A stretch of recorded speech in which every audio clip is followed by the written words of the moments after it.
from Dartford and this extraordinary girl from Spanish Harlem. But we had music, you know? We wouldn't have met but for music, and I wouldn't be writing these words now except for the music. I mean, that's the wonderful magnet, isn't it?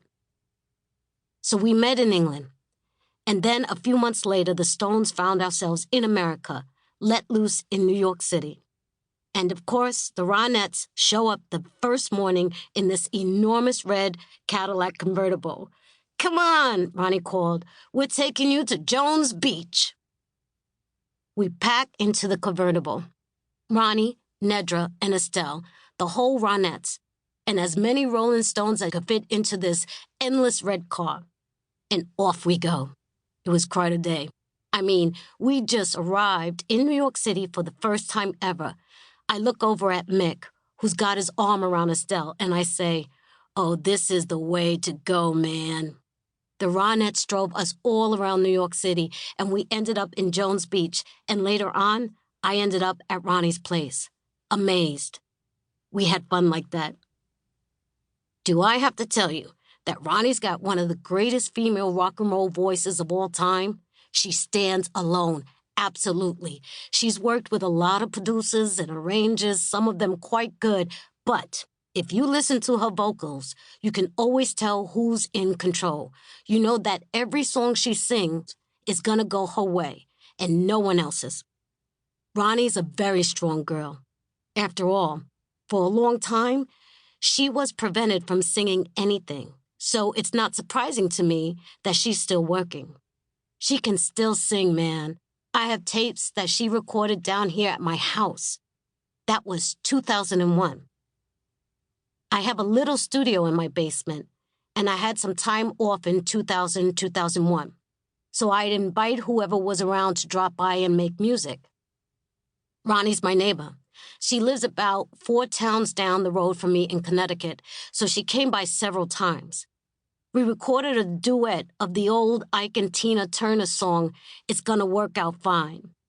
We were working on a song called "Love Affair" the day before 9/11 happened. After that, everything just scattered into the winds. We had a really good thing going, and then the bomb dropped. But I've got a couple of tracks that I still want to work on, and that's one of them.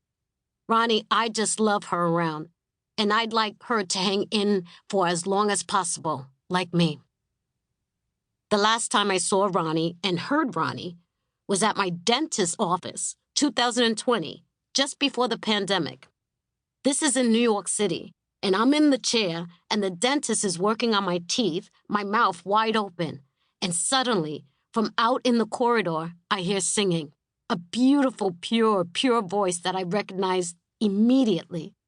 She's singing, "Be My Little Baby," and I think, it cannot be true. And then into this little exam room walks Ronnie. She was having her teeth done the same day, and when she heard I was there, she decides to surprise me with a serenade. With my mouth still propped open, I just wave at Ronnie, sort of vaguely. I couldn't speak, but that didn't matter. It was enough to know that between the two of us, Ronnie and me, the sound is still happening. Keith Richards, September 2021. Chapter 1. Ozzie and Harriet in Spanish Harlem. Skinny Yellow Horse. That was the name the black kids had for me when I was growing up because I had light skin and I was so small and I'd always kick like a little pony whenever I got into a fight. And I was always getting beat up. PS 153 on 145th Street and Amsterdam Avenue was one of the toughest black schools in Harlem, and the kids were always making fun of me. "Hey, half-breed," they yell, "get your ass back to the reservation." I didn't have it as bad as my sister. I was a tomboy, and I could run fast, but Estelle was always so poised and proper that the kids at PS 153 thought she was a snob. So they'd pick on her worse than me. Even though Estelle was 2 years older than I was, there were times when I had to defend her against some of those kids. The worst thing about all of it was that I never even understood prejudice.